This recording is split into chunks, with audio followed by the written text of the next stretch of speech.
thank everybody who participated yesterday in the Fire the Grid. It's a partner organization that we're working with, and we've been volunteering. Greg Heller, one of the LightNet programmers, Exo programmers, has been working night and day to build this incredible hex map. Fire in the Grid is an organization that has in the past gotten 20 million people to meditate in joy. And they believe, as you guys may know, joy is the highest frequency there is, really. So when we're doing our joy, when we're in our joy, just like Rob and Mark are when they travel the world to film UFOs, that's really helping everyone. It's helping your neighbor. It's helping the people you're around. It's that contagious feeling. And last night at 4 a.m. Sedona time, we got together and spent our hour in joy. And if you register on this map, you can push the hex in your city up. So we've got 1 month now for the next big synchronized meditation, global meditation. So we ask that you put the word out. They're incredible.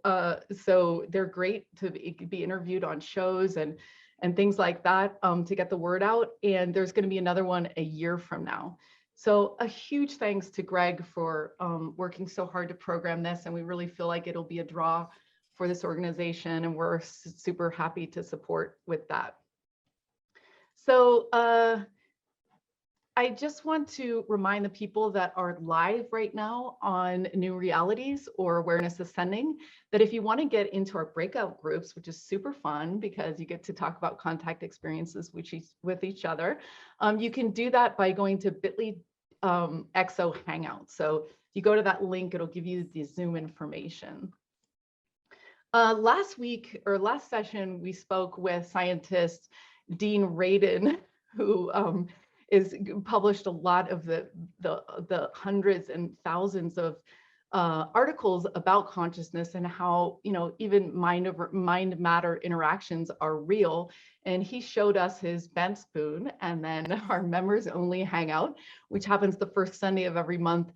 Lo and behold, this guy in the corner, Scott, bent his the spoon in the buckle, and then we had 5 other people do it in that moment. So this is pretty much impossible to do with force alone. So I guess magic really is real. Again, here's the link for the survey if you need it, and we'll be going over those results. I wanted to thank Sedona Quantum Consciousness. They're our sponsor for tonight's show, and we really thank them for supporting us financially so that we can continue to program great things. And also Awareness Ascending is going to be starting to live broadcast our show to their group. And they, again, we're doing all sorts of crazy fun experiments with channeling and brainwaves and things like that. Our next session is going to be with Jamie Price. She's famous for light language. You can find her on Gaia, and it's going to be an incredible show. So tonight, let's kick things off with Mark and Rob. I want to talk to you about your sci-fi show on Tubby, and then I'm going to bring in Daniel to ask you a few questions based on the synchronicities that I was alluding to before we started the show. So why don't you guys tell us a little bit about the show that you guys that's up and what you're working on in that regard? I can start with this. You know, Rob and I started this whole journey. Literally, it'll be 7 years next month. You know, it was February of 2015. So the first 4 parts, because it's kind of like volumes of work. You know, like volume 1 was 2015 and 16. So the very early days, you know, where we were basically the 4-part series that's on Tubi right now chronicles that time that we spent in North America, and we went different places: Mount Shasta, California, Pittsburgh. You know, we went to all kinds of different places in North America. Then we migrated over to Europe, and then Australia, and then Peru. So the 4-part series deals with all the groups that we met, all the influences that we had over the first 2 years of doing this, culminating with our time with Sixto Paz Wells, who is very legendary when it comes to consciousness and meditation and the more spiritual side of raising your frequency, raising your vibration, having that connectedness. So basically, to go on Tubi, you get the opportunity to see close to 3 hours of all of our major experiences, from the Hesteland Valley and phenomenon that we experienced in Norway to seeing an incredible kind of, Rob can attest to the fact that we, got something in infrared that we couldn't see with the naked eye over the Irish Sea. So there's all kinds of different experiences, things that we call cool high strangeness that we can talk about a little bit too. Like you had mentioned, the synchronicities has been a major part of our work, a major part of what we've been doing. So if people want to have an understanding of our backstory, this is the backstory side of what we have been a part of. The four part on Tubi is definitely where to start.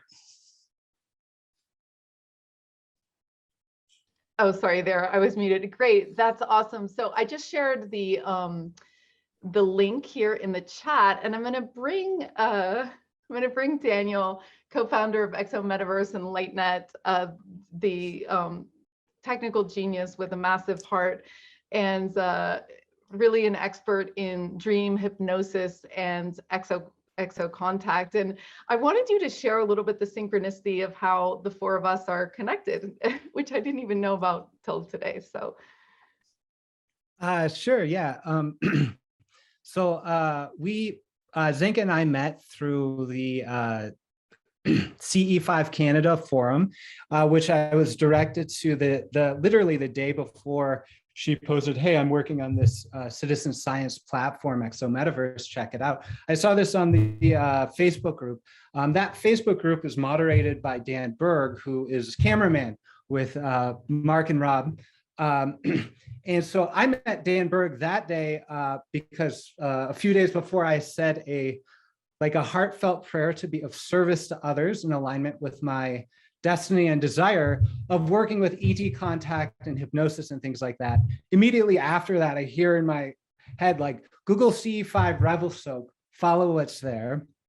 I do so, I find this story about Dan Burk and the ice circles, and he invites me in to his dealership, and we have this conversation just about CE5, about his experience with Rob and Mark, about these incredible ice circles that brought him into contact with a lot of other people. And one of the things I noticed actually and really appreciate about that experience is this sort of frequency of love and kindness and exuberance Dan has. And that really seemed to be an aspect that brought in a lot of the contact and things like that. And so in that meeting, we started working actually together with the Atacama experience down there. And that I understand has a lot of synchronicity behind it. And I'd love to hear your sides of it. Yeah, so just in that meeting, he says, you have to go join this group. You have to go join this group. I joined that group and then met Zenka just right through there. And I actually was working on something very similar and our visions really aligned. And I'm so very grateful to be here with LightNet and everyone here. So thank you. Very nice to meet you. Nice to meet you. awesome. So one of the things that happened for Dan, from what I understand, was missing time. And Daniel has done over 20 hours of hypnotic regression with him in order to kind of pull that all together. What do you remember about that night? Because I think Daniel was saying you guys didn't get it on camera, but you got the aftermath of Paola Harris and he was freaking out and so do you guys remember that night that we're talking about? Yeah, absolutely. I had the equipment that you see over my shoulder there set up at Atacama. A year before at Paola Harris's conference, Starworks, Ricardo Gonzalez had in his automatic writing, he had received a message that there was going to be a ship, sighted at a particular day, like date, and a particular hour and minute. So, I was at the conference when he did his talk, and he explained this, and he did invite people who were at the conference to go to Atacama. So Mark and myself, and who else did we have there? We had Dan, and there was, of course, Paula was there. Well, there was like 300 people there, Mark. And I had the camera set up. And yes, we caught the light in the sky that appeared at exactly the time that was predicted. We do have that. It's on the channel, Rob Freeman UFO World Explorer channel, Atacama. And, we were filming. I was filming. Dan was with me. He was helping me out with all the equipment. And Mark, you had gone with others. This is in the desert, so there's bush and sort of small trees around. It's one of the driest places in the earth. And all of a sudden, Dan said to me, I'm really feeling compelled to go over towards the trees. We were in a large open area with the 300 people, but there were trees maybe, a few hundred yards away from us. And he says, I really feel compelled to go over there, but I don't want to leave you with all the camera equipment and all these crazy people. I said, Dan, we're here for the experience. Just go. If you feel compelled, go. So he did. And that was fine. And I think, Mark, this is where you can pick up the story about what happened to Dan. Yeah, it was really interesting. I right just at this couple in the last minute or so, Zenka, I dropped the link into the chat.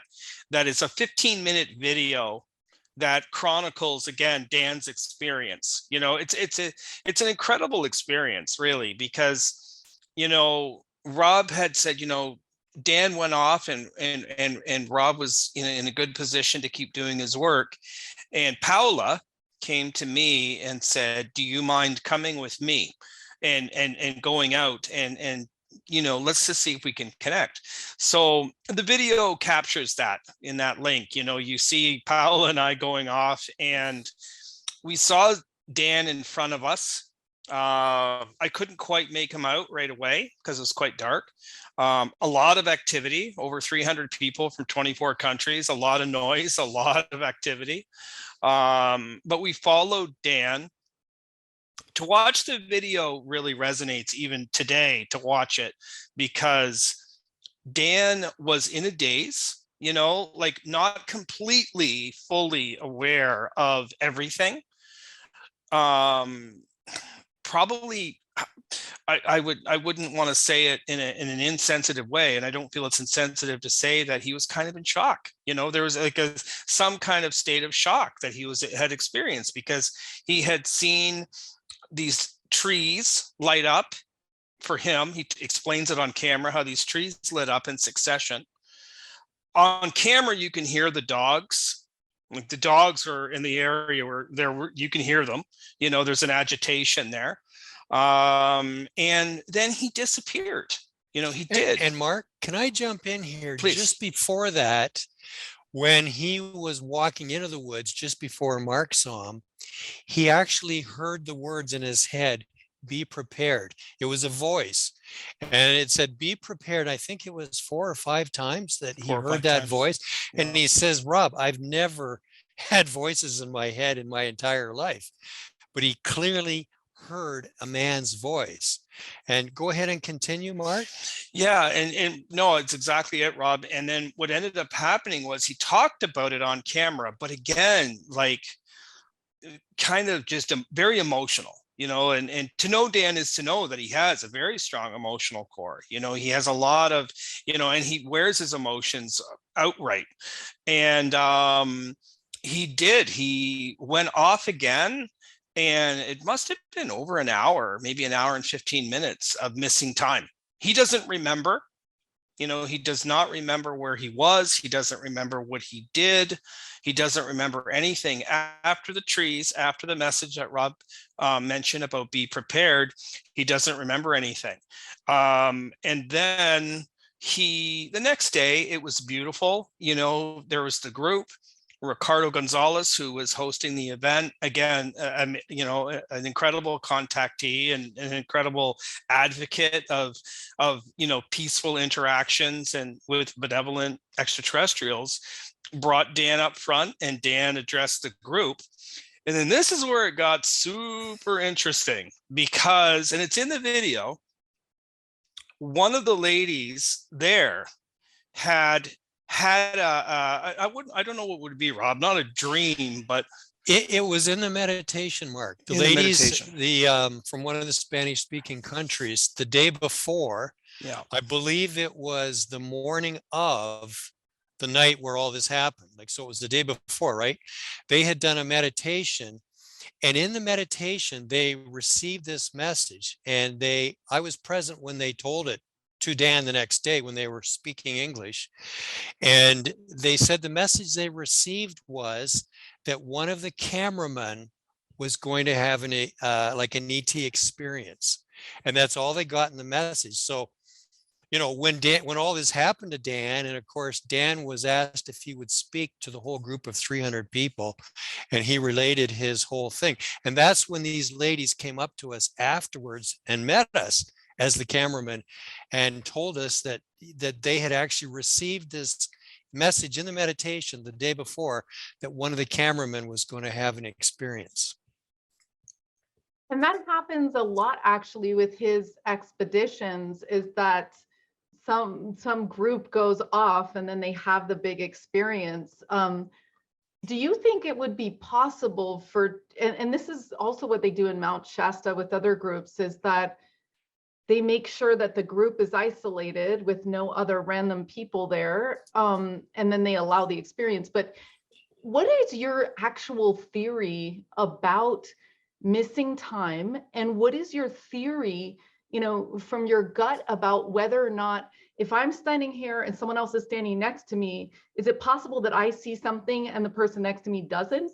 Or is that not possible? And, Mark, the link that you shared wasn't no longer available. And also people are requesting that maybe I can change to a photo. I just watched the link though, Zenka, it's playing live on Rob's YouTube channel. There's no I couldn't get it to load. Let me see if it opens for me here. That would be an anomaly if it wasn't, because I was literally just watching it before I did a share of the link itself. It says this video isn't available anymore. So that's impossible. That's impossible. High strangeness. We get to add a glitch in the matrix. Yeah, which is what we wanted. Honestly, this is being recorded, and I clicked on it. It's going to record my screen. I mean, that's a video on our channel. That's been there. There's never been a problem with that video, guys. Ever. The way they're censoring things these days, who knows?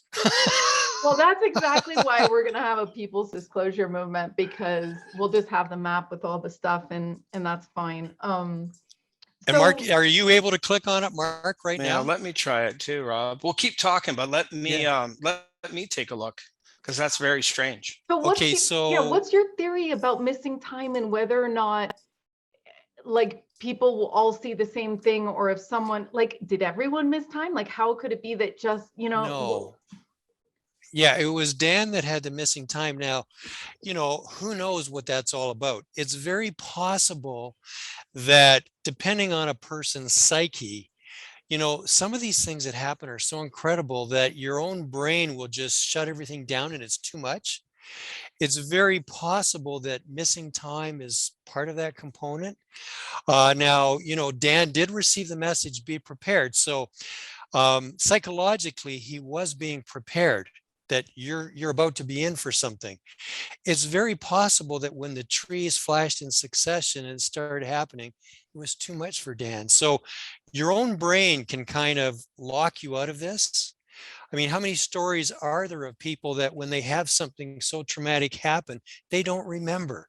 Their brain insulates them from it because it's just too much for us human beings to handle. And, quite often then in hypnosis, this can be brought out in a controlled safe way. So, did that happen to Dan? I don't know. That's just a theory, but it's a plausible theory. Some of these things that can happen are just too much for people. I mean, some of the things we've had happen are pretty incredible, but we've been gradually being desensitized to it over the last 7 years. I mean, if we had the things that we experience now happen to us when we first started into it, I think we'd be running to the car in fright. But we've also learned to embrace this, not from a period of fear at all, or not from a point of fear. It's kind of like from a position of love. Like, look at your ET brothers as star brothers and sisters, and have feelings of love in your heart. A lot of people that might be new into this, as soon as something unusual happens, they get scared and they exhibit fear. And we do know, in talking to Sixto and Ricardo, that they've had many times when they've had groupings of people and the ETs were starting to show up, but they then left again because there was too much fear in the group. And honestly, from what we hear, is that the ETs do not want to, they don't want to psychologically damage the people. If there's too much fear and the people can't handle it, well, it's okay. Let's come back another time. They don't want to, they don't want to psychologically damage people they're coming out to see them. And a lot of people just don't know what they can handle until something happens. And so, we've been gradually desensitized to this. So when stuff happens, it's kind of like all this cool, high strangeness. We embrace it and we look forward to it. And if we don't have cool, high strangeness things happen, then it's like, well, what's going on? Are we not being accepted by our star brothers tonight? So I think some of this can take some getting used to. And that could be a component of what happened to Dan, possibly. I don't know. I just don't know. So, can you talk about what is your definition of high strangeness, and what are some examples that you went through? Yeah.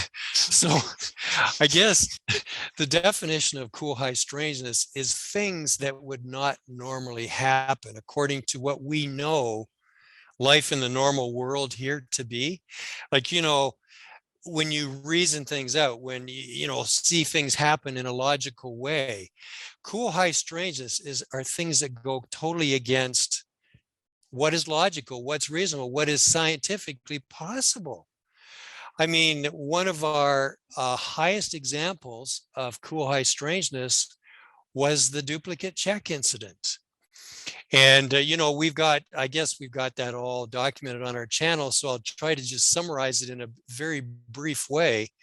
But one of the members of our group had written a check for her rent before we left to Australia.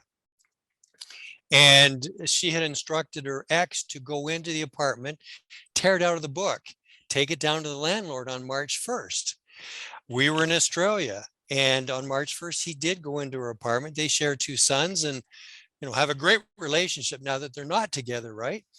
And he quite often babysit the kids and so on. But he went in March 1st, grabbed the check, took it down to the landlord. The landlord wrote the apartment number on it. The landlord personally takes it to the bank, personally deposits it as a paper check, and it is stamped on the back by the teller by a wet stamp. And the teller wrote on the check as well for deposit only and the account number. So she sees it go through her bank app while we're down in Australia. Yes, her rent's paid. She's happy about that. Happy that it's paid, not the amount, of course. But we get back from our expedition. And Mark, you and I were just heading to Norway to the Heston Lights phenomenon within a week. Erling Strand within a week. And Mark gets the phone call from Liz at the airport. We're getting ready to board. And Mark, you can pick up on the story from here. Yeah, like it was a very strange conversation. Like it was, we were, I don't know, maybe 45 minutes away from boarding, and I get the call, and it's straight up. It's like, I'm having something I can't explain this. I need to talk to you about something. And I said, oh, what's going on? And she was like, well, remember when we were in Australia and I set it all up with my ex to do the check, to come in into the apartment, take the check, take it to the landlord. I said, yeah. She goes, well, the check is still in the checkbook. And I said, oh, no. I said, oh, I mean, your first reaction, right? Your first reaction is, oh, no, he didn't take the check. And she goes, no, he did. He did take the check. He took the check. And because I have a copy, I have a copy of the check in my CIBC app. I have, it's all there. You know, I see that it's gone through the system. I see that there's, they scan the front and the back. And there's a wet stamp on the check to show the date and time and the whole thing done at the bank. And I said, but you're telling me that the check is in the checkbook. And she's like, yeah, the physical check is in the checkbook. So Rob and I were 9 days in Norway. We're like playing with this. We're like, you know, bless her heart. You know, she was going to the bank and she was getting photocopies and different things from the bank. So when we got back, the first thing we had to do was, okay, let's take the check that's in the checkbook and just put it side by side. Like, we don't have the trained eye. We ended up going to a forensics expert and having him in a trained way look at the checks, look at the curvatures of letters, look at the dots, look at everything, right? A professional. But we looked at it, we put it up and we went, these are identical. The only thing was different. The only things that we noticed that were different. This video is on our channel too. It's a very, very interesting experience because, you know, it's heavily documented, heavy analysis, heavy evidence. We're really big on that. We love debunking our own stuff. So we put it through the ringer. The only thing that was different about the two checks was that when the landlord took the check, he put her apartment number in the bottom right-hand corner. Okay. So that number, that apartment number appears in the bottom right-hand corner of the scan of the check that went through the system. But that number on the timeline that we were tripping over doesn't exist, right? Because it theoretically or non-theoretically, that check never went through the system. We ended up going to the credit union of the landlord. I ended up recording this audio and it's amazing to hear the audio because I absolutely grill the cashier saying in a nice way, soft way, you know, like, what's your policy? Like, how do you do this? Like this wet stamp, this is physical, you know, this wet stamp is physical. And she's like, oh yeah, no. The landlord would have had to have brought it in physically and brought it to us and we would have done the stamp. So the bottom line is the check is still in the checkbook and it's the same check number and everything is identical. Theory, though? What is your theory on this? Like, what does your gut tell you? Is this the Mandela? What is this? There's multiple timelines, parallel universes. I mean, we've talked to scientists who say that since the 50s, top physicists from the well-known universities around the world propose this kind of stuff, but they don't have any real proof. Well, we got proof in that check. I mean, this is being written up in Grant Cameron's book of, you know, he calls it an apport. I don't know what it is. All I know is there's two timelines. There's the timeline of where the check got taken out of the book and carried to the landlord. He took it to the bank and deposited it physically. Now there's a split timeline where the check never left the book and it's still there to this day. And as Mark said, when you blow up the copy of the check, when you blow up the check itself, it's still there. They are identical to the pixel, literally. And we've been told by a forensic handwriting expert that there's no way a human being can write out, you know, all the numbers of the check, like the full amount in words, plus the signature, plus the number, and all this stuff. There's no way any human being can copy it exactly. No way. And so there's no explanation for this other than that, yes, mathematics proves that this can exist. These timelines, they say there's an infinite number of parallel universes, that some are running ahead of time, some are running behind. We're all in these other universes. And some people even say, have you ever had deja vu?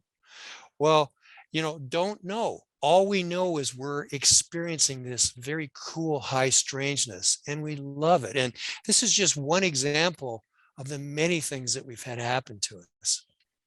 Wow, this is like really blowing my mind. So, okay, so I want to ask you two questions. Does it mean that you think that there's another version of you in that other thing? And then I would ask you guys, and we're big on this at Exo Metaverse, what is your fantasy timeline for disclosure and for your work? Where do you want to go? Where do you want to skip the record to? What's your vision of how the best version of your life and this movement could be? What do you want to see? Mark, you talk. I've been doing a little bit more talking here. No, it's a great question, Zenka. Like, I could kind of tie it into what we were just talking about with the duplicate check and all that kind of thing. Like, Rob and I often have discussions like, what put us here? You know, why are we here? Why are we being exposed to these kind of synchronicities and these cool high strangeness things? Why would we be shown what could potentially, hypothetically, be an alternate timeline or a parallel universe timeline? Why is that? And we have a list. We have 30 plus things. Okay. Like a funny thing, I'll say really quickly, just because I think people might get a kick out of it, because of CE5 and consciousness and all the different things. 2017, I can do this story very fast. We went to Australia to meet up with a CE5 group. Okay. Very into CE5. We rented a car and we were supposed to get another car, but we got this car instead of the other car. We got out there, we were about to do a CE5 with this group of about 10, and somebody laughed in the group and said, "Did you read your license plate?" Okay. So we said, "No, actually we didn't." We looked down at the license plate. Guess what the first three letters were? CE5. Now we've never had a car rented with that on it in all the years before. And that's in our documentary. And that hasn't happened only once with a car. We've had that happen 2 times. We had that happen when we went to Scotland and we met with a guy who talked to us about Men in Black. And within 5 hours of talking to him, we parked our car to have dinner and we looked at the car in front of us and the license plate had at the front MIB. So we say, are we being played with? Is that communication? Are they talking to us? That's what we feel. We feel that these are the cosmic carrots, Zenka, that we talk about. These are the things that make us, that trigger us to make us think, there's something going on, because we've had this happen over 30 times, 30 different ones. We write them all out. We write out every one and we put them. I have pages of all the details of everything that's ever happened. So can I answer your direct question? I don't know if I can answer it directly. You know what I mean? Like, will we get a message one day that might show us our path a little more, might show us what we're supposed to do if we have a message to tell, if we're a part of disclosure? Cool. That'd be amazing. That would be amazing, because we do feel we bring a point of view, a perspective of this that's a little bit science, but a lot about humanity. You know, we've had a lot to do with humanity when it comes to this kind of thing. We've talked to a lot of ET witnesses, a lot of contact, and experiencers and things like that. But we also bring the every person approach. So hopefully we'll know our role in disclosure at some point in the future. Okay, and there's a question in the chat. Does anyone have an explanation how the duplicate check phenomenon was created? No. If whoever asked that question, if they have a theory, they could maybe share it. Or if you know of any scientists. All I know is that scientists tell us that yes, this is possible. Yes, it's in the mathematics. And we've all believed that it's theoretical, but you guys actually have some proof that it's off the theoretical table now and into the proof table. Yeah. And I like this chat because people are talking about the cool high strangeness. We did an interview with Paul Hynek, the son of Dr. J. Allen Hynek. And Dr. J. Allen Hynek has in one of his books, he talks about the importance of not just the experience with an extraterrestrial or a craft, but he coined the term high strangeness back in the 70s, because there were too many reports from both himself and Jacques Vallée, and we've had the privilege and honor of talking to Jacques Vallée about cool high strangeness, and he has amazing things about that. So it's a pretty amazing time to get a little bit of both. Well, if you That's ask me, super it's to keep exciting. us interested in it. As Mark says, it's a bit of a cosmic carrot. I mean, if you had this kind of stuff happen, wouldn't that want to keep you involved with this? I'm sharing the link for all the people that are joining us with New Realities, because we're about to go into breakout groups. So if you'd like to join us on the Zoom, just go to bit.ly Exo Hangout, and you'll be able to join the breakout groups, which we're going to start in just a moment. So what we learned from scientists, well, a few things. First of all, we've done interviews with Paul Hynek, and he's been such a supporter of us from the beginning. So if you're an Exo member, check that out. And we've also done an interview actually with Burk, and his new book is all about the Mandela effect and this kind of stuff. So one of the things I want to tie back in, though, is that, you know, Dean Radin taught us last session that if you want to manifest something or something to happen, you have to be intentional about it. And our survey showed that time travel is the best way to do it, to actually travel to the future, see that it's done, and then have gratitude. So those were the three. So I wonder if we could try to do some citizen science with both of your work and say, okay, so your next exhibition is going to be in this town. And then you guys imagine you guys capturing everything on your super cameras, and imagine that thing that you want to experience, right? However that is. And then, so that's the intention. It's not just like, oh, whatever happens, happens, right? You're intending to land on the highest timeline, which is that we as everyday people get to share this story in love, that it's not on Fox News, that it's coming from our mouths, right? So it would be interesting to see that. And I was also thinking, if there's any VR creators out in this audience, it'd be interesting to create VR experiences of contact so that my nervous system, so that everyone's nervous system can calm down, so that when you have that experience, when you ask to see that craft, or when you ask to have an ET at the foot of your bed, that you don't shut it out. Because you're right, fear is going to tank the whole thing, right? So this is the time, now that we know that this works, now that we know high strangeness is not strange, it's part of reality, now is our chance to really get these higher timelines happening. Because when it happens for one of us, it happens for all of us. And when it happens for one of us, it becomes like wildfire. And the galactics have so much to teach us. They have a higher wisdom, they have a higher intelligence. So I'm going to put everybody in breakout groups right now, and we're going to talk to Rob and Mark about their contact experiences. They've been documented a lot, so maybe we'll go, I'm thinking you can talk briefly about your childhood experience, but let's get something else on the record as well.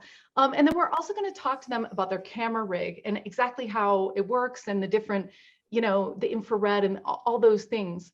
But this is all recorded, so we encourage you to go into the breakout groups if you want and share any high strangeness that you've had. You can also share that you need support in your life right now.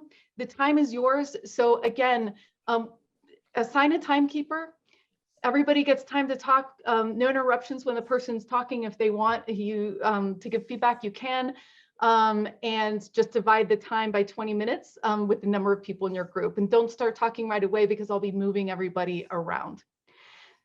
So Rob and Mark, please do not join the breakout groups, because just stay in the main group. And we want to ask you to share now one of your contact experiences that's been really special to you. So hold on, let me get you, who wants to go first, Mark or Rob? Rob, you gotta talk about Australia, man. Okay. Okay, hold on one second. Let's get this clean. And let me get the breakout group started. Okay, here we go. Okay, go ahead, Rob. Okay, so Australia, it was, let me just turn this off here. Not now. Okay, so I should not join a breakout room, right? Right. Not now. Right, Not right. now. Okay, good. Yeah, thank you. Okay, so we were down there for about 3 weeks, and you know, we don't schedule everything nonstop. We've learned right at the beginning that you loosely schedule events and interviews, and then you leave at least half of the time sprinkled throughout for all these cool synchronicities to occur. And you know, this cool high strangeness. We found early in the game, if you book yourself nonstop from beginning to end, you don't have time for the real stuff that happens. So we do leave it open, and that's when all our really cool things happen, it seems. But you got to come up with some kind of schedule. You know, we do put down a basic schedule. So it was the second last night, and we had a great night with Leone and Kay and various people. And I asked Mark, you know, what are we doing tomorrow night? And he said, well, nothing. We're just going to relax before we head out the next day, flying back home. And I said, well, you know, we're having such a great time. Why don't we do something tomorrow night? I don't want to leave, right? And so we talked to Kay, and we said, you know, we would be into going somewhere tomorrow night if you know of somewhere we could go and people we could be with. And she knew these two guys that had a healing center up in the mountains. And I don't even remember where the mountains were. Do you, Mark? Oh, I can't hear your voice. I can't hear Mark. I just remember it being like off of a rainforest, Rob. Okay. So she contacted these guys and asked if they would like us to come as guests. And of course, you know, Kay came, Leone came, and there was 2 or 3 other people that came. And, you know, there was 2 or 3 carloads full that we all went. It was an hour or 2 away. And we got there right away. Mark was interviewing the guys, and I went off with one of the guys that were talking about experiences they had out in the mountains here, overlooking this big valley that it was kind of like a T valley. You could look down the valley right in front of their place, and you could look left and right down the valley. It seemed like 100 miles in every direction. And they said how they've seen where there was like 2 suns in the sky. They had orange orbs appearing at night, and they wished that they'd been into photography so they could record some of the stuff. And little beknownst to me, but everybody else was talking behind my back about who was going to have an experience that night. And everybody was agreeing that it was going to be me. Only they didn't tell me. They kept it very quiet, but everybody felt that. They felt that it was going to be me. And I had already said, I'm leaving all the equipment at home. You know, I've got all this fancy stuff, but it's like, just leave it at home, leave it back at the place we're staying, and just try to connect. It's our last night. And I myself felt like there was going to be something that was going to happen. So we were all set up in the evening in this healing center. As you come off the highway, you kind of drive down maybe, I don't know, 600 feet down to where their healing center was. And it's basically a converted house, and it's, you know, got a big porch around it, and you have a beautiful view down these valleys. But the place that we were set up for sky watching was maybe about 100 feet short of the house, and it was a little bit higher up as you come in off the highway and you go down. So from there, you were looking down to the roof of the healing center, and you were looking out towards the valleys. And Mark, you know, it was getting late, and the 2 guys had decided that they were going to pack it in. It was threatening rain. It was cloudy. And although generally we don't like sky watching when it's cloudy, we decided that we would continue on. And Mark, you had fallen asleep, and you know, there was Kay and there was Leone and so on, and they were playing with green lasers in another part of the sky. And I really wasn't paying attention to that. I happened to be looking over to the healing center, and I couldn't believe what I was seeing. It was like I was watching a movie. There was this big teardrop shape orb that came down over a period of about, I'm going to say 3 or 4 seconds, and it was shimmering green. And I could see, because it was only like, 67 feet away, whatever. But with, your two eyes, you've got stereo. And when something's that close, you can see the perspective and the depth of it. And I estimated it to be about 3 feet across. And it was like, it had depth to it. It was like 3 feet across, 3 feet deep. And it was teardrop shape. And the center of it was a bright, shimmering gold color. And it was like, I was just mesmerized by this. And I assumed everybody was watching. I mean, I was quiet and everybody was quiet. I just assumed everybody had their eyes on this thing. And it just came down. It got bright and shimmering, the most beautiful thing I ever saw.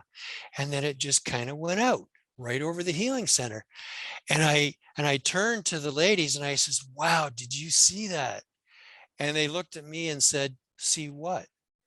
I thought, oh my God. They were busy playing with the lasers, doing, connecting the dots with the stars, right? And drawing circles around satellites and all that kind of stuff. And they missed it. But because I was silent. I was being respectful for what I saw. Like it was just so entrancing, the most beautiful thing that I ever saw. And then Mark, he captured me talking about it, and you can just see my eyes glowing. You can just see the radiance because of what I saw. Now there's more to the story, but the guys, when we talked to them the next day, they said that these colors represented love and forgiveness. And Mark, there was the whole story about that blow up doll, the ET doll that the group had given us, and they had signed their names and, nice farewell wishes on it. And they'd handed us this doll, and I was still sleeping in the morning a little bit. And this was all going on in the morning. They decided what to name this blow up doll. And they came up with the name Mozzie, okay, from Ozzy, and it morphed into Mozzie. And when I came out and I heard them talking about Mozzie, I said, what are you guys talking about? And I said, well, we've called the doll Mozzie. And I said, Mozzie, that's my mother's nickname. We've called her Mozzie ever since we were little boys. It came from mom and eventually morphed into Mozzie. And when the guys explained to me that my experience was all about love and forgiveness, I said, this is what I feel. When you're saying this doll is Mozzie, I said, this feels like this was my mom, God rest her soul. Because when she passed on, there was unresolved things between us. Okay. And this experience for me was a healing experience. It was like both my mom, God rest her soul, wherever she is, and where I was in the physical plane, it's like both of us are offering love and forgiveness. All is forgiven. And after that experience, the feelings that I hold in my mom, I hold about my mom within myself are totally different now. It's kind of like I'm at peace and she's at peace. She knows I'm at peace. I know she's at peace. And it was like a healing experience for me. And Mark, I don't know if you have anything more to add around that. No, but it was incredible. It was only a 3-second event, but it changed my life right there on the spot. I mean, that's all I remember is coming to, because I had napped. It was just after 1 in the morning, and I came to, and Rob was just, I came over, and I put the link of the video in the into the chat room as well, because he was just glowing. Like, and I'd never seen that. I've known Rob. He's been a best friend for like 12 years for me, and it's like I had never seen him in that state. It was kind of the same state that I saw Dan in, kind of like happy, but in a little bit of shock, a little bit of, and I remember asking him, how do you feel? How did you feel when it happened? And he said straight up, like, pure joy, pure joy, pure happiness. He akined it to the birth of his children when he said, I've had these incredible experiences in my life. I remember when my first son was born. This is the same level of adulation, and it was a beautiful moment. Beautiful. Yeah, I have to correct that. This was one notch down from the birth of my children, right? Oh, I yeah, can't yeah, say they're yeah. the same. No, Yeah, not the yeah. same, but it's like a same level of like, Yeah, it wow. was. It was so close. The It was, wow. I guess what I felt, Mark, was I was almost hypnotized. Yeah. I was like mesmerized.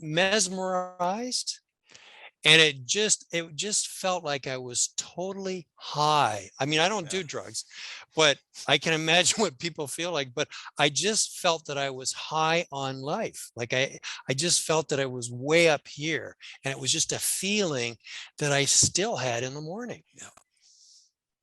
Yeah, I can't wait till we call high strangeness high reality, as we start to realize that this stuff is possible. And I just realized that I misannounced our next show.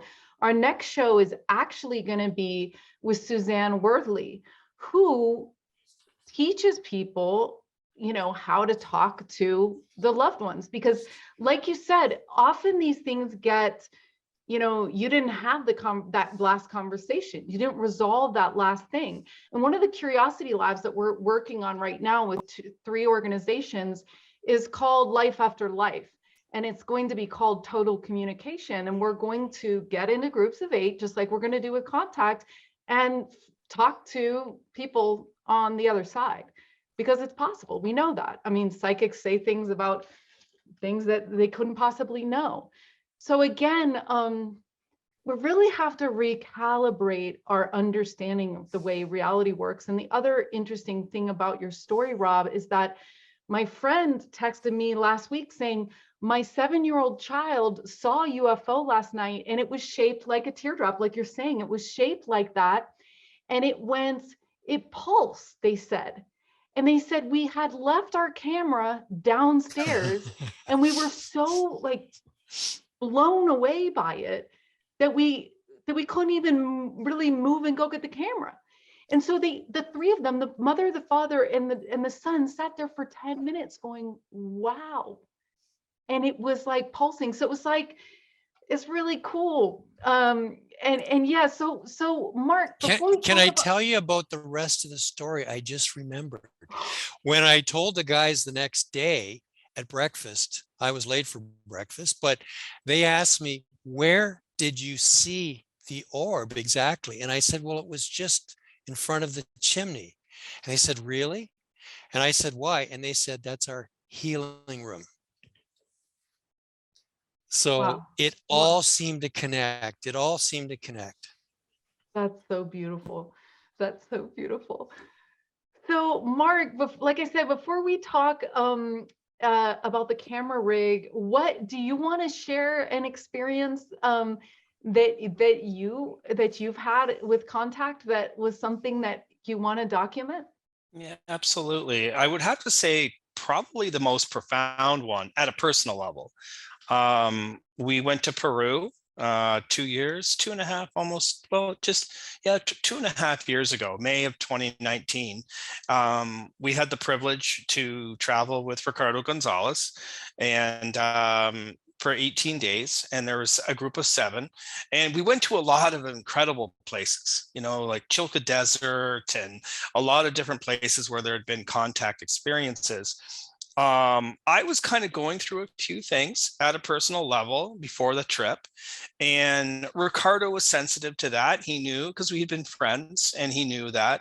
And we knew that it was all like culminating to us going to 14,000 feet up to Marcahuasi, the stone forest in Peru, and everybody would joke and call it Marcus Wasi. They were dubbing it to me, right? And so the most interesting experience that had an effect on me that kind of worked its way through the trip was when we were in Lima. And again, I put a lot of emphasis and a lot of power behind what I call like a ground level experience, like something that's not, it's not, if Rob and I have evolved from any place and through all this, is it's not about lights in the sky. You know, it's what happens around you or can happen around you. And I had felt kind of ill on the one night, and Ricardo explained to me after my experience that he felt that I'd had some kind of interfacing with an extraterrestrial, or they were trying to be a part of me that night. Because what ended up happening was I woke up at like, I couldn't get to sleep until 3 a.m. I felt quite ill just that one night of the 18 days. And I woke up at about 5:15 in the morning to a very large, loud cracking sound. Like it sounded like something was coming through the wall. We have all this documented. We took pictures and everything of this. And suddenly the floor cracked, buckled up. We took pictures of that too. And video. And there was basically what happened, and we even looked it up on Google because there was no earthquakes that day, but an earthquake happened in just my room.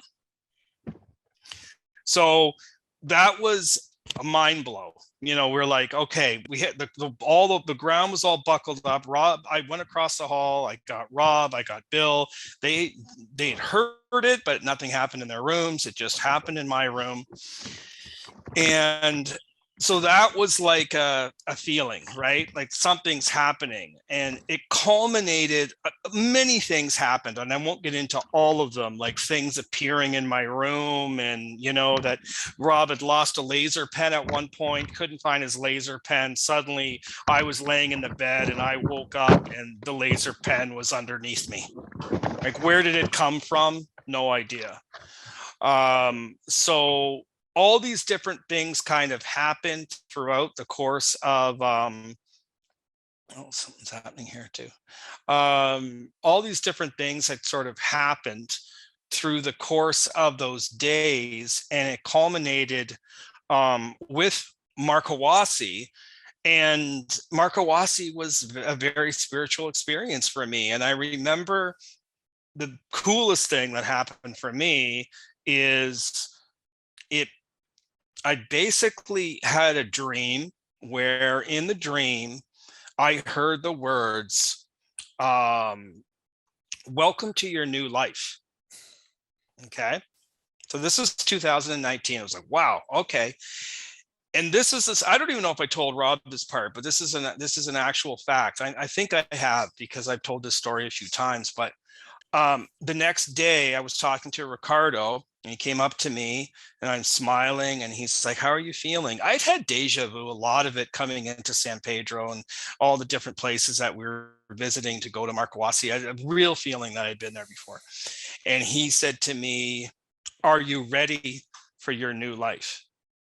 And I thought, how are you telling me this? Like, how do I have a dream where I hear the words, welcome to your new life? And you're saying to me the next morning, he shakes my hand, hugs me, and says, are you ready for your new life? And this was all a precursor to us going to Mount Shasta and a whole bunch of other different experiences that we had in that 6-month. Atacama was, a couple months after that. So yeah, I would say that was the most significant experience that I had. Amazing.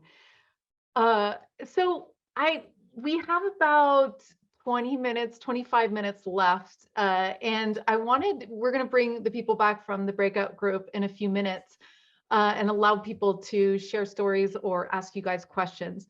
So for my final question, let's talk about your camera rig. And can you start with advice for people like me who just have their phone, right? Or like, maybe a tripod. So give us some advice on that, and then talk about your rig and what the capabilities are. And yeah, share your journey with that. Okay, number one advice, do not use autofocus. Please, please, please, please, please. How many videos have we seen on YouTube where the focus is going in and out, and it's like, oh man, they captured something terrific, but it's totally out of focus and totally ruined. It comes into focus for a second and then it's gone. With a camera on your phone, the best way to deal with this, wherever you are, maybe there's a bright street light off in the distance, even the moon or a star, okay? Go on your phone, if it's an iPhone, press and hold the screen, it locks the focus. If you can remember that one thing from tonight, I will have accomplished my purpose here. It drives me crazy so much seeing all these videos that the person got something special. It was ruined by the camera. So, you know, with your camera phone, with your phone camera, press and hold and lock the autofocus, auto exposure. Now you can move around and it's going to be focused at infinity for the rest of the time you have your screen open. And if there's a ship going across the sky or a craft, you're going to get it in detail.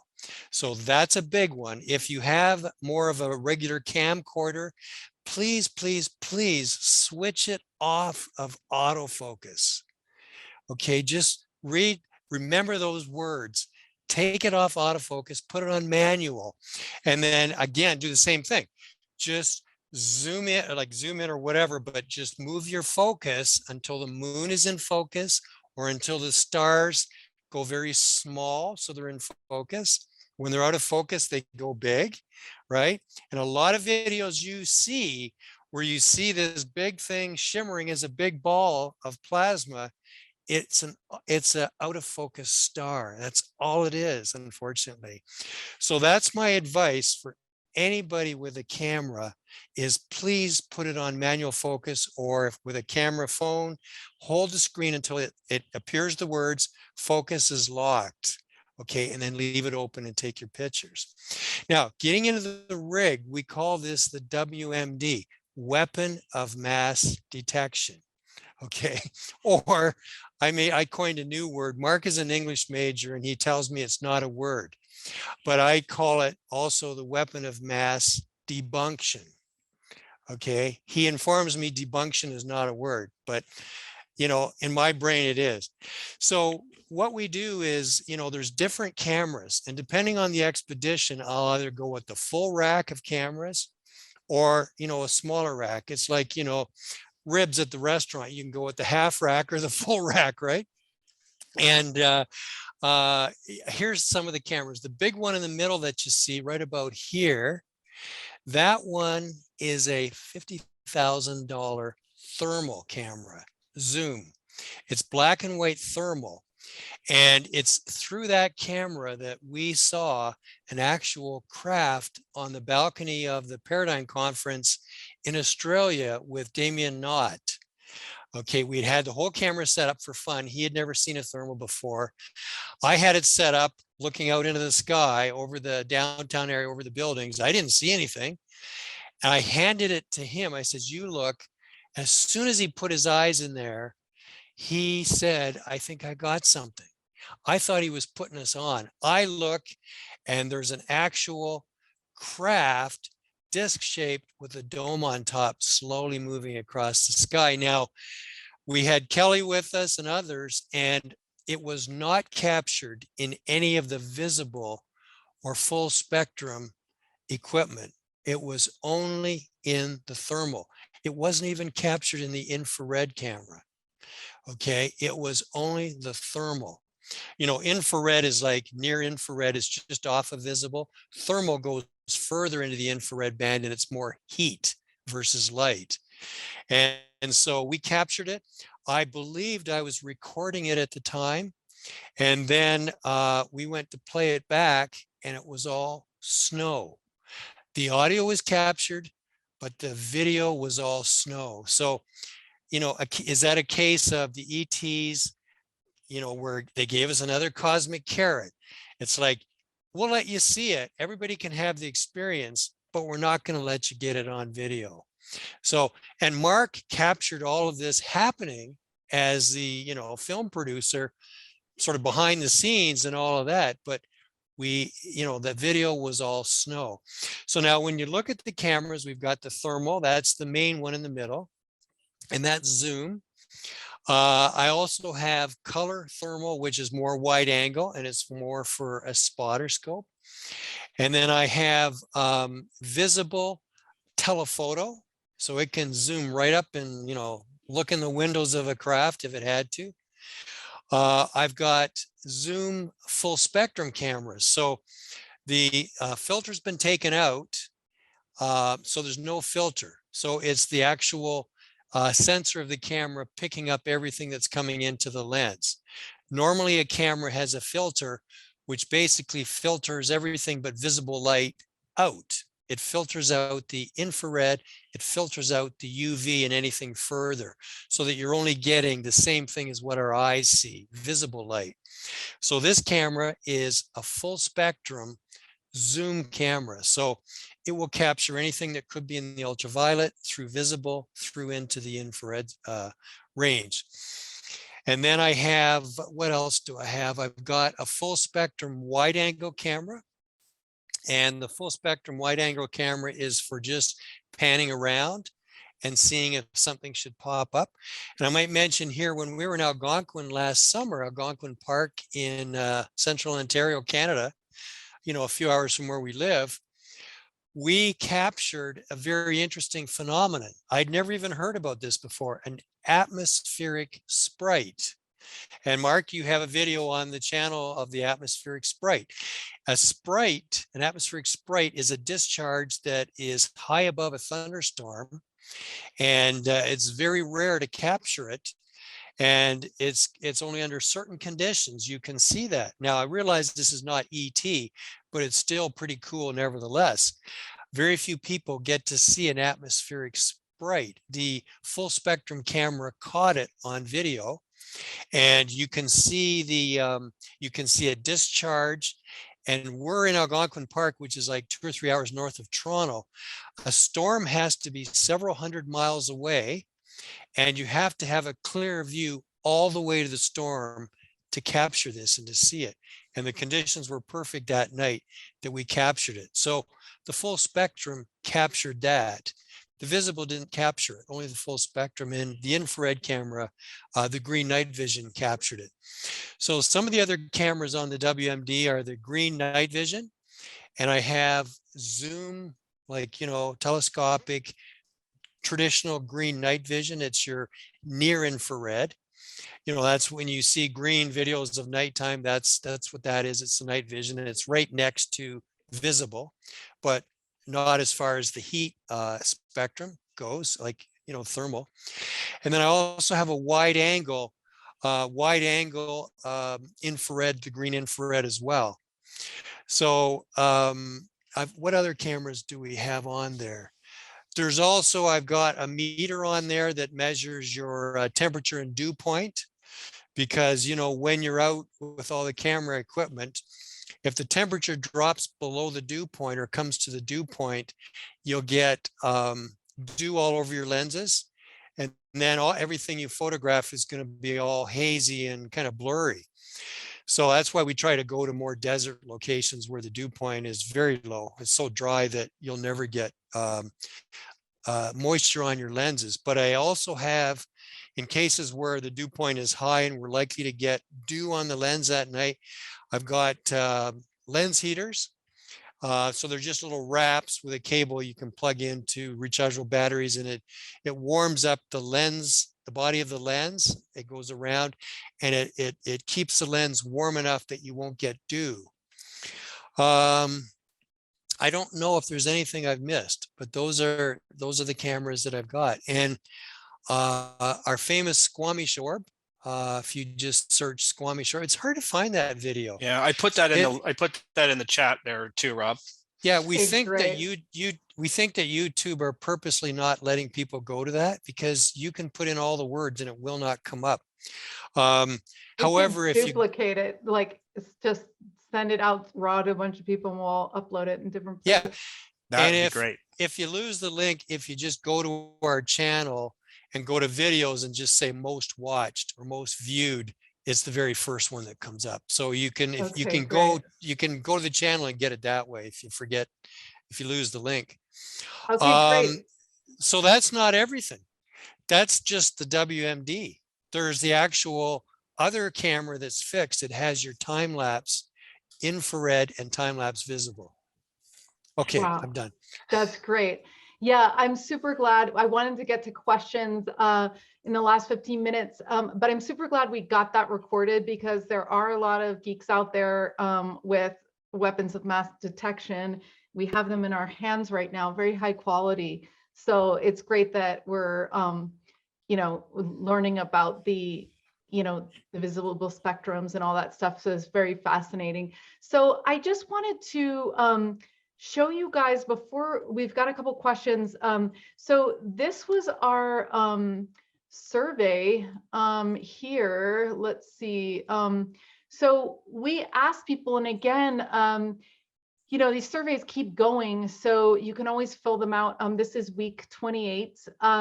So people do think that it's easier for children to experience contact. And I was saying that maybe it's because they're more open-minded. They don't realize it's high strangeness. And, or maybe their third eye isn't junked up or whatever it is. I don't know. We'll have to ask that in another survey, but did you have any ET or UFO experiences as a child who under 18? And 60% of the people that filled this out did. And we're getting that it was mostly at age 5 or 6. 7 is like a breaking point in your development, your body development, your spiritual development. So it's showing that a lot of this is happening before that time or around that time. And then when you fill out this survey, doesn't matter, you don't have to have had an experience as a child, but you'll get to read about these other experiences. And we'd love if you know someone who's had that experience to share it here, because eventually we'll reach back out to these people and we'll get them onto the map. And again, it's interesting to see if we can be as parents more open to children, sharing that, because sometimes we kind of shut children down and then they can't talk about it. So I'm going to pull Daniel in, and I see Kathy's also waiting for a question. Daniel, why don't you go ahead and ask the question, then we'll jump to Kathy. Sure, yeah. I'd love to ask about your attitudes and beliefs, especially in relationship to the high strangeness experience.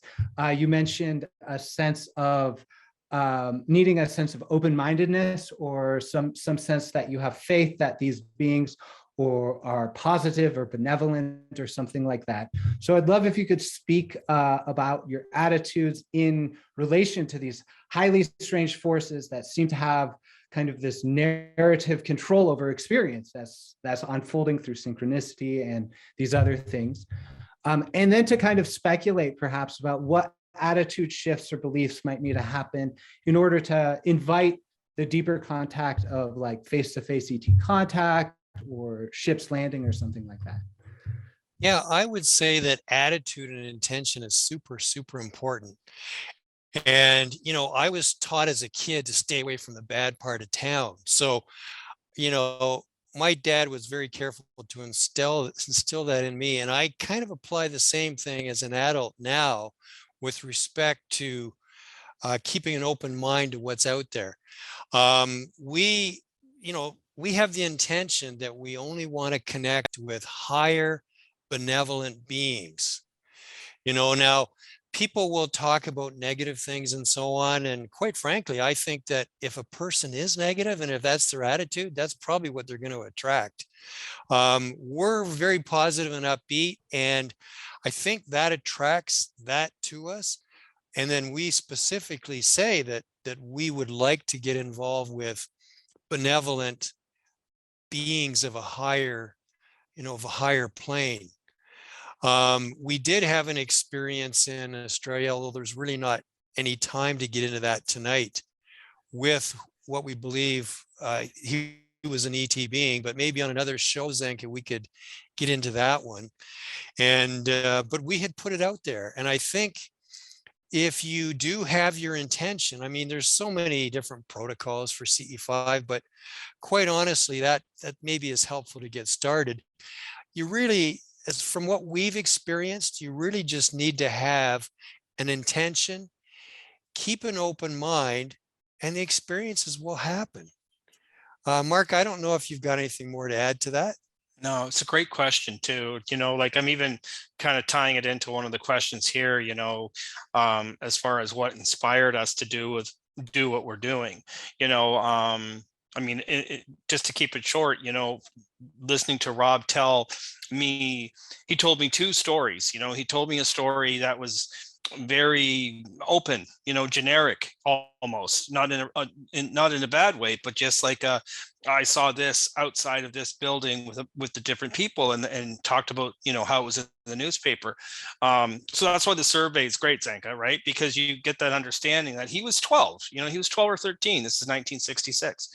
And then 2 weeks later, he got kind of famous at school, right? Because people are like, oh, he's the guy that saw the, with the 200 other people. And then a friend of his says to him, I want to see something too.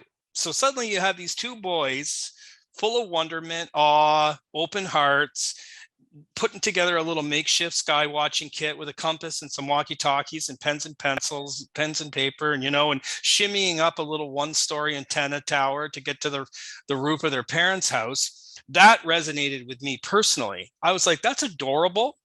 Okay, for starters, like that's just a precious, open-hearted moment that they wanted to do that. They willingly wanted to do it. And when Rob told me that, I thought, I'm a father, right, of 3 children. Rob is a father and now a grandfather. I think I can say that, Rob, so you've got this kind of understanding that our thoughts have evolved as far as what inspired us. We wanted to experience. What continues to inspire us, I really feel, is to educate and inspire the next generations. We want to create an archive. We wanted to be able to bring our experiences and bring what we have discovered and bring it to the next generation. It's important to us, as individuals. You're doing the same thing, Zanka, with all of your work. You're creating this amazing opportunity to archive everything and have this resource. So I don't know if that completely answers the question. I just really wanted to have the opportunity to say that, because I think that is really important. It is definitely what inspires us and keeps us going, and it's definitely an open-hearted experience, and it's the connection that you make from that side. We've heard all the different stories over the years, experiences, good and bad, and yeah, we stay on the right side of the tracks. And our experiences have been amazing because of it. And I will just add that, as Mark said, 2 weeks after that first experience I had as a kid at 12, and my friend asked, could we see something? And I said, sure, let's go on the roof of my house. I was a totally innocent kid, and I really believed we were going to see something. And sure enough, we did. Mark didn't get into that, but we had 2 sightings 30 seconds apart where there was hundreds of, call them crafts, but they were lights that seemed to be in the heavens, hundreds that went right across the sky in a second and a half, 30 seconds later, all the way back again in a second and a half. And that wasn't written in the paper, but we went up on the roof of the house with the intention to see, and we were totally open-minded. It's not any more difficult than that. Thank you. That's so great to have your advice, because you've certainly been around the globe watching so many people have contact. So it's great. I put it in the chat too. It's just intention, relaxing, and expecting to have an encounter.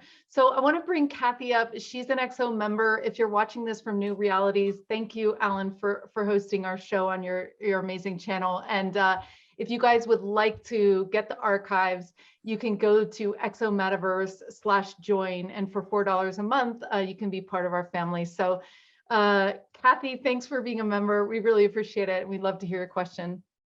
Actually, well, the question will come at the end. I really have some, if you could highlight me, I have some slides to show, pictures. Okay, great. This involves you. So I'll start. A few weeks, maybe months ago now, you were interviewing Nolan. Yes. Right, okay. And I took some screenshots. And when I did, this is what I saw. Can you see that? It's the slide, and then you and he are down in the corner. Yes. Okay, when I looked at the pictures, I'm going to make this bigger. This is what I saw in my pictures. Yeah, that's my next door neighbor. Did he show up? I mean, was he on the show that night? Well, yeah, and so she couldn't get her Zoom working, and so she came over and she was listening in. And so and then she was sitting behind me because I don't think she realized. Okay. Here, I thought I had, so here's another picture of her. I thought I really had something going here. Can you explain this? And it's your neighbor. That's so funny. Yeah. So Sharon's also a member. She's on the call tonight, and she's so beautiful. Like, so I moved to Sedona. We hope, by the way, I'm going to set the intention right now that Mark and Rob have dinner at my house when you guys come and we go look at the stars. But so I landed here. I'm getting a divorce because my husband can't deal with the whole UFO thing. Like, I have just completely gone, down the rabbit hole.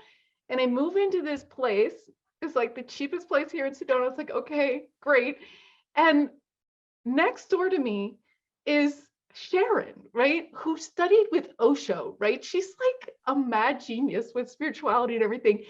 And then across the street for me is a guy who also is like obsessed with UFOs. So all of a sudden I get these two amazing elders that are just really in contact. And I remember, like, it must have been maybe 5 times that I'd been to Sharon's house, and then she started like bringing up the whole UFO alien thing, and she didn't know whether to talk to me about it. I was like, yes, and she's like, wow. So it's really great to have those conversations, and I'm so grateful to have her in my life and such a supporter of the work we're doing. And she, yeah, so yeah, that's hilarious. I tried to send you those pictures so you'll have a picture of you and her together. Okay, that's great. Okay, Mark. So go ahead and ask your question, Mark. Okay, Robin, Mark, thank you so much for bringing this this point of view, your experiences to us. I'm interested because you have the camera knowledge and the ultraviolet and the and that kind of spectrum. What do you think the Webb telescope will show us? Will it show us alien life in a different world? Will it show us alien vehicles in motion? What do you think that it could do for us? Okay, I guess my personal opinion is we're looking in the wrong spot. I mean, the stuff's right here. They're sending the telescope up into space, looking there. Well, it's right here. I mean, I've got a photo. I don't know, Zenka, if you can post it, of what we captured in Cusco, Peru, near the Moon Temple. And I ran into Lou Elizondo. I met him at the SCU conference in Alabama a couple of years ago, and I showed him the picture. And he thought that it was actually not a craft, but it was the energy imprint of the craft as it was leaving our atmosphere. So I don't know. Can you, Zenka, are you able to show the group that picture? How did you send it to me, Mark? Do you have it? Because I can't remember. I'm just looking at the email. It's not there, but did you? Well, I sent it by email, yeah, but I can just show it on my screen in a second in the interest of time here. Oh no, I've got it. I've got it. Never mind. You got it? Sorry. Okay. Yeah, here we go. This will be better. Okay, now that's a blow up. Can you show the original photo where it just looks like a small one in the distance at all there? Yeah, I guess that's it. But it's just so big. It's just showing part on the screen. But when you zoom in, show the other one. Look at how clear. Look at how clear that is, and especially up just a little bit higher. Look at the detail of that. Of what that has left in the atmosphere. Now, I got to tell everybody who's interested in photography here, this was simply captured with my iPhone. Okay, Mark and I we were just taking shots in the sky. Okay, we had all the equipment set up, and we had the strong feeling come over us. Just put the equipment away and meditate. We did. We put the equipment away. We meditated, and Mark got his iPhone out and he was busy taking photos in the sky. And I did the same thing. And the very second photo I took was that picture. Now, remember that when a camera does a night shot, it's about a quarter second. It holds the exposure open for a quarter of a second. Now, rule of thumb in photography is if you take a picture with a handheld camera, it's got to be at least 1/60th of a second or faster. Generally 1/100 or 1/125 is better, but the camera was 1/4 of a second. Because what happens is if you go slower than 1/60th of a second, your image is going to be blurred by just your handshake, just holding the camera. Your motion of your hand is that much that unless it's 1/60th at least or faster, it's going to be blurred. Look at how sharp that picture was. So probably what happened is when I was taking the shots and they were quarter second exposures, that's the automatic setting for the iPhone. Okay, that craft flashed so fast, my eye never saw it, but the camera caught it. And that's why it's so sharp in that picture. And as Lou says, now, you know, he's under an NDA, so he can't say absolutely, but he was speculating that that's the energy signature left in the atmosphere. It's like that the energy that was involved in going to another dimension was so strong that it excited all the molecules and they lit up for maybe a thousandth of a second. I mean, the whole craft isn't even in the shot. Only part of it. So I don't even know what got started that whole string, but that's a fabulous photo that we've got. That's probably the best photo we've got. The best video is, of course, the Squamish orb. Yeah, We that's can't hear great. you, Yeah, Zanka. sorry, Okay, sorry. Yeah, that's great. You know, and I would add to your recommendation to do autofocus to, like, if you guys have those monopods that, you know, it'll still give you ability to swing around, but it'll give you some grounding on that. And, you know, there was a woman, Victoria, who came to Sedona to show her footage of motherships, and she could only see the footage when she went reverse and a different time like thing. So you might want to check that white snow one at different speeds, because I feel that, you know, who knows? So we're out of time. I'm going to let Catherine just have the last word. Also want to remind you guys that next week is a members, or in 2 weeks from now is members only. It's going to be with Suzanne Worthley. She is also giving an alien conference here. She talks all about the holographic universe.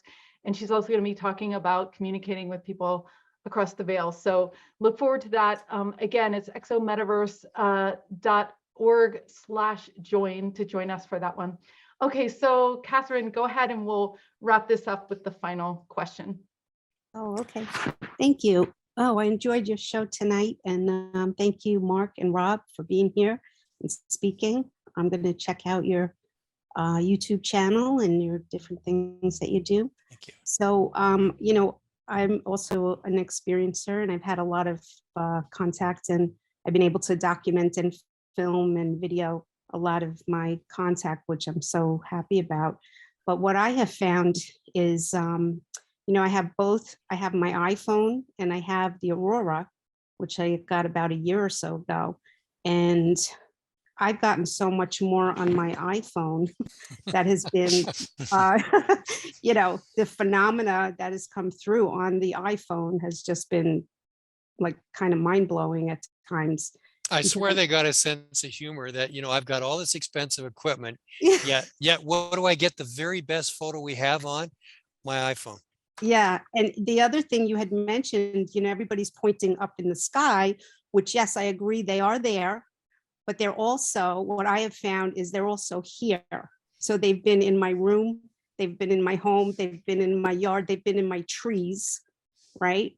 And I've been able to film them in my trees as these green lights, you know, and then I'm out there talking to the green lights, and then all of a sudden these salmon discs are flying over my house. So they're all over. They're not just, yeah. Fantastic. that's- Do you have a channel? I would love to check out some of your footage. Do you have some of this posted on YouTube? I don't yet. I'm working on that. I have to get more technically savvy. So Okay. I'm old, so I Well, I don't know mean, how to if do you, all these We things, can help, you know. we But can I, help you post that on Exo Metaverse, and they could maybe want to post it on their thing. So you know how to get in touch with me, right, Catherine? yeah, I think you told me earlier. Yeah, yeah, okay, great. and if you'd love to get in touch with me, I could help you out with some of this stuff too. Absolutely. Okay, yeah, because that's my goal. I want to get my work out there for people to see. And you know, I'm also into, you know, bringing people together and just teaching people how to do this, because it's everybody can do it, you know, everybody can do it. And the more the merrier, I always Yeah. say. Yeah. So So true. Yeah. And Dean Radin confirmed that too. Everybody has psychic abilities. Everybody can pull high strangeness in. So let's set our intention. You know, we're still in January. Let's set our intention that this incredible camera rig is going to have the year of its life. And we're just so appreciative of, like, you guys have great personalities. Thanks for leading this. Like, I really feel like it's a quest. It's like, you know, global quest. And you guys share the enthusiasm that we all have for this. And thanks for putting so much time and money and effort into getting us all excited about filming UFOs. And thank you so much for the work you're doing in the world. We really appreciate it. If there's anything else you'd like to share, the floor is yours before we close. I would say thank you very much for having us on. And it truly is a passion. It's a work of passion for both Mark and myself. It really is. And I think that's probably 90% of why we're having success with this. We truly do love what we're doing. We're not like a camera crew that's been paid to go out and try to film something. It's us. And this is our passion. And this is an expression of our passion, is, you know, trying to capture, trying to make contact, Mark putting the movies together. It totally is a passion, a work of passion. And I'd just like to say thank you very much, Sanka. It's been such a privilege. And I'd like to thank everyone for all the contributions of discussion. And, you know, this is something that Robin, like Rob is saying, and I'll just reemphasize, is we live for this kind of discussion. We love to share our experiences. We love to share our, you know, our project and everything that we do. We will continue to document, and we will continue to bring it all to everyone who wants to keep that momentum, keep it sharing. Awesome. Thank you guys so much. You know, Monday's going to be a really big day for Exo Metaverse and LightNet. We are going to start programming with 11 programmers on Martin Luther King Day. So we have a dream and it's becoming real. So thanks to all of you guys for your support and continued support. And we look forward to collaborating with all of you as we move through this incredible year together. So high strangeness, here we come. Let's do it. Thank you so much for joining us tonight. Thank you. Thank you.